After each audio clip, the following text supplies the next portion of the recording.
नमस्कार मित्रांनो, स्पर्धा परीक्षा मराठी या चॅनलमध्ये आपले स्वागत आहे. ऑगस्ट महिन्यामधल्या चालू घडामोडीचा हा आपला पहिला व्हिडिओ आहे. यापूर्वीच्या सगळ्या व्हिडिओच्या लिंक खाली डिस्क्रिप्शन बॉक्समध्ये दिलेले आहेत. त्यावर क्लिक करून तुम्ही यापूर्वीचे सगळे व्हिडिओज पाहू शकता. व्हिडिओ आवडले तर व्हिडिओ लाईक करा. चॅनल आतापर्यंत सबस्क्राईब केलं नसेल तर चॅनल सबस्क्राईब करा. आता आपण आजचा व्हिडिओ सुरू करूयात. आजचा आपला पहिला प्रश्न आहे. नुकत्याच पारित झालेल्या सर्वोच्च न्यायालय सुधारणा विधेयक 2026 नुसार भारताच्या सरन्यायाधीशांसह सर्वोच्च न्यायालयातील न्यायाधीशांची संख्या किती झाली आहे? याचं बरोबर उत्तर आहे पर्याय क्रमांक 3, 38. लोकसभेने नुकतंच सर्वोच्च न्यायालय सुधारणा विधेयक 2026 मंजूर केलेलं आहे आणि या विधेयकामुळे आता भारताच्या सरन्यायाधीशांसह सर्वोच्च न्यायालयातील न्यायाधीशांची संख्या ही 34 वरून 38 इतकी झालेली आहे. 2019 मध्ये संसदेने सर्वोच्च न्यायालयातील न्यायाधीशांची मंजूर संख्या 31 वरून 34 अशी केली होती आणि 2019 नंतर झालेली ही पहिलीच वाढ आहे. उत्तर असेल पर्याय क्रमांक 3, 38. इथे भारताच्या सर्वोच्च न्यायालयाचा उल्लेख आलेला आहे. भारताचं सर्वोच्च न्यायालय ही भारताची सर्वोच्च आणि स्वायत्त न्यायिक संस्था आहे. भारतीय राज्यघटनेतील कलम 124 ते 147 दरम्यान सर्वोच्च न्यायालयाच्या रचना कार्यपद्धतीविषयक तरतुदी नमूद केलेल्या आहेत. या भारताच्या सर्वोच्च न्यायालयाची स्थापना झाली होती 28 जानेवारी 1950 या दिवशी आणि सध्या सरन्यायाधीश आहेत सूर्यकांत. पुढचा प्रश्न. ज्येष्ठ शिक्षण तज्ज्ञ डॉक्टर DY पाटील यांचे नुकतेच वयाच्या कितव्या वर्षी निधन झाले आहे? याचं बरोबर उत्तर आहे पर्याय क्रमांक 3, 90व्या. डॉक्टर DY पाटील किंवा ज्ञानदेव यशवंतराव पाटील यांचं नुकतंच वयाच्या 90व्या वर्षी निधन झालेलं आहे. ते एक ज्येष्ठ शिक्षण तज्ज्ञ, राजकारणी आणि बिहार, त्रिपुरा आणि पश्चिम बंगालचे माजी राज्यपाल होते. किंवा यांना 1991 या वर्षामध्ये पद्मश्री हा पुरस्कार देऊन देखील सन्मानित करण्यात आलेला आहे आणि यांचा नुकतंच वयाच्या 90व्या वर्षी निधन झालेलं आहे. नेक्स्ट. नुकत्या संपन्न झालेल्या राष्ट्रकुल क्रीडा स्पर्धा 2026 मध्ये भारत पदक तालिकेमध्ये कितव्या क्रमांकावर राहिला आहे? याचं बरोबर उत्तर आहे पर्याय क्रमांक 4, 4थ्या.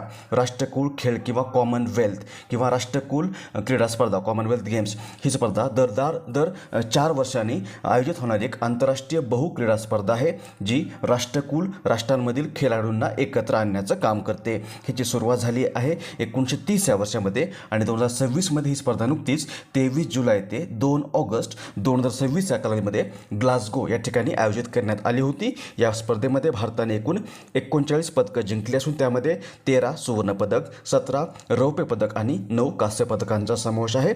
यासह भारत या स्पर्धेमध्ये 4थ्या क्रमांकावर राहिलेला आहे पदक तालिकेमध्ये. पहिल्या क्रमांकावर आहे ऑस्ट्रेलिया, दुसऱ्या क्रमांकावर इंग्लंड, तिसऱ्या क्रमांकावर कॅनडा आणि चौथ्या क्रमांकावर भारत आहे. यासोबत लक्षात ठेवा की 2030 मध्ये ही स्पर्धा भारतामध्ये होणार आहे. यापूर्वी भारतामध्ये 2010 मध्ये ही स्पर्धा नवी दिल्लीमध्ये झाली होती. आता 2030 मध्ये भारतामध्ये अहमदाबाद या ठिकाणी ही स्पर्धा आयोजित केली जाणार आहे. प्रश्न. खालीलपैकी कोणी ऑगस्ट 2026 मध्ये भारताच्या नौदलाचे उपप्रमुख म्हणून पदभार स्वीकारला आहे?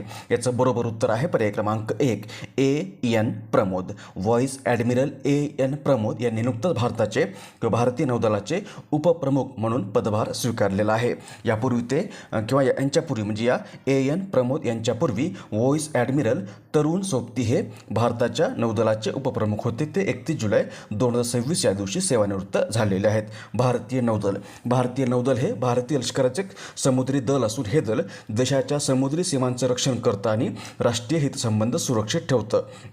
याची स्थापना झालेलं 1612 मध्ये आणि सध्याचं रूपांतर याचं 26 जानेवारी 1950 मध्ये झालेलं आहे. मुख्यालय किंवा हेडक्वार्टर आहे नवी दिल्ली या ठिकाणी आणि सध्या नौदल प्रमुख आहेत ॲडमिरल कृष्ण स्वामीनाथन. नेक्स्ट. खालीलपैकी कोणता कालावधी जागतिक स्तनपान आठवडा म्हणून साजरा करण्यात येतो? याचं बरोबर उत्तर आहे पर्याय क्रमांक 2, 1 ते 7 ऑगस्ट. 1 ते 7 ऑगस्ट हा कालावधी दरवर्षी जगभरात जागतिक स्तनपान आठवडा म्हणून साजरा केला जातो. हा आठवडा बाळ आणि मातेच्या आरोग्याविषयी जनजागृती करण्यासाठी आणि स्तनपानाचं महत्त्व पटवून देण्याच्या उद्देशाने आणि त्यास प्रोत्साहन देण्याच्या उद्देशाने साजरा केला जातो. आणि यावर्षी हा आठवडा किंवा हा जागतिक स्तनपान आठवडा जो आहे तो breast feeding for a sustainable start in life strengthen what work या थीमखाली साजरा करण्यात आलेला आहे. खालीलपैकी कोणता दिवस भारतात राष्ट्रीय हातमाग दिन म्हणून साजरा करण्यात येतो? याचं बरोबर उत्तर आहे पर्याय क्रमांक 3, 7 ऑगस्ट. 7 ऑगस्ट हा दिवस आपल्या भारतामध्ये दरवर्षी नॅशनल हँडलूम डे किंवा राष्ट्रीय हातमाग दिन म्हणून साजरा करण्यात येतो. पुढचा प्रश्न, नुकतेच वयाच्या 90व्या वर्षी निधन झालेल्या कैलासचंद्र पंत यांना खालीलपैकी कोणत्या वर्षी पद्मश्री या पुरस्काराने सन्मानित करण्यात आले होते? याचं बरोबर उत्तर आहे पर्याय क्रमांक 3, 2026. कैलासचंद्र पंत यांचं नुकतंच 31 जुलै 2026 या दिवशी वयाच्या 90व्या वर्षी निधन झालेलं आहे. ते एक भारतीय लेखक, पत्रकार व शिक्षणतज्ज्ञ होते. सोबतच ते मध्य प्रदेश राष्ट्रभाषा प्रचार समितीचे महासचिव देखील होते आणि साहित्य व शिक्षण क्षेत्रातील योगदानाबद्दल त्यांना 2026 मध्ये भारतातील 4था सर्वोच्च नागरी पुरस्कार पद्मश्री हा पुरस्कार देऊन सन्मानित करण्यात आलं होतं. उत्तर असेल पर्याय क्रमांक 3, 2026. नेक्स्ट, खालीलपैकी कोणता दिवस जागतिक फिनटेक दिन म्हणून साजरा करण्यात येतो? याचं बरोबर उत्तर आहे पर्याय क्रमांक 1, 1 ऑगस्ट. 1 ऑगस्ट हा दिवस आधुनिक बँकिंगचे जनक मानले जाणारे कोसिमो दी मेडिसी यांच्या पुण्यतिथीनिमित्त डिजिटल बँकिंग, AI आधारित वित्त, ब्लॉकचेन आणि रेगटेक यामधील नवोपक्रमांना लक्ष केंद्रित करण्याच्या उद्देशाने दरवर्षी जागतिक फिनटेक दिन म्हणून साजरा केला जातो. पुढचा प्रश्न, खालीलपैकी कोणी नुकताच सेबीच्या कार्यकारी संचालक पदाचा पदभार स्वीकारला आहे? याचं बरोबर उत्तर आहे पर्याय क्रमांक 1, प्रशांत महापात्रा. प्रशांत महापात्रा यांनी नुकताच सेबीच्या कार्यकारी पदाचा पदभार स्वीकारला आहे. सेबी म्हणजे SEBI, securities and exchange board of India, ही भारतातील शेअर मार्केट आणि भांडवली बाजारावर नियंत्रण ठेवणारी मुख्य शासकीय नियामक संस्था आहे. या सेबीची स्थापना 12 एप्रिल 1992 या दिवशी झाली असून मुख्यालय मुंबईमध्ये आहे.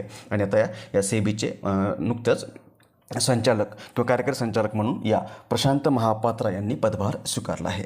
पुढचा प्रश्न आहे, खालीलपैकी कोणता दिवस भारतात राष्ट्रीय अवयवदान दिन म्हणून साजरा करण्यात येतो? याचं बरोबर उत्तर आहे पर्याय क्रमांक 3, 3 ऑगस्ट. 3 ऑगस्ट हा दिवस दरवर्षी भारतामध्ये राष्ट्रीय अवयवदान दिन म्हणून साजरा करण्यात येतो. हा दिवस लोकांमध्ये अवयवदानाबद्दल जनजागृती निर्माण करणं आणि मृत्यूनंतर एका व्यक्तीनं दुसऱ्या व्यक्तीला नवीन जीवनदान देण्याच्या महत्त्वावर प्रकाश टाकण्याच्या उद्देशाने दरवर्षी साजरा करण्यात येतो. आणि यावर्षी हा दिवस वन डिसिजन मेनी लाईव्ज या थीमखाली साजरा करण्यात आलेला आहे. प्रश्न, खालीलपैकी कोणता दिवस भारतात राष्ट्रीय गिर्यारोहण दिन म्हणून साजरा करण्यात येतो? याचं बरोबर उत्तर आहे पर्याय क्रमांक 1, 1 ऑगस्ट. 1 ऑगस्ट हा दिवस भारतामध्ये दरवर्षी राष्ट्रीय गिर्यारोहण दिन म्हणून साजरा करण्यात येतो. हा दिवस पर्वतावर चढाई करण्याचं धाडस, मानवी जिद्द आणि साहसी खेळाचा सन्मान करण्याच्या उद्देशाने दरवर्षी साजरा करण्यात येतो.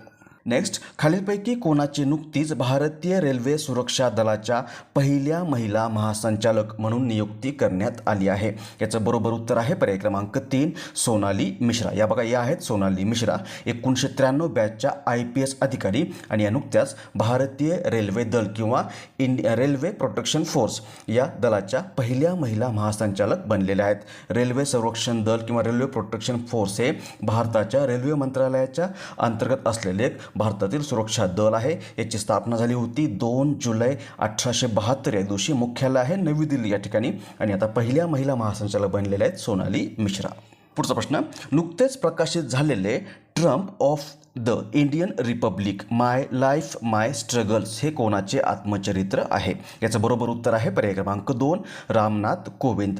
Trump of the Indian Republic my life my struggles हे भारताचे माजी राष्ट्रपती रामनाथ कोविंद यांचं आत्मचरित्र आहे. आणि याचं प्रकाशन नुकतंच नवी दिल्लीमध्ये भारताचे पंतप्रधान नरेंद्र मोदी यांच्या हस्ते करण्यात आलेलं आहे. या पुस्तकात रामनाथ कोविंद यांचा उत्तर प्रदेशमधील एक सामान्य कुटुंबापासून ते देशाच्या सर्वोच्च पदापर्यंतचा त्यांचा खडतर प्रवास मांडण्यात आलेला आहे. तसेच खासदार, बिहारचे राज्यपाल व भारताचे राष्ट्रपती म्हणून त्यांनी केलेल्या कार्याचा व अनुभवांचा सखोल आढावा यामध्ये घेतलेला आहे. रामनाथ कोविंद हे भारताचे 14वे राष्ट्रपती होते. 25 जुलै 2017 ते 25 जुलै 2022 या दरम्यान. सोबतच ते 2015 ते 17 दरम्यान बिहारचे राज्यपाल देखील राहिलेले आहेत.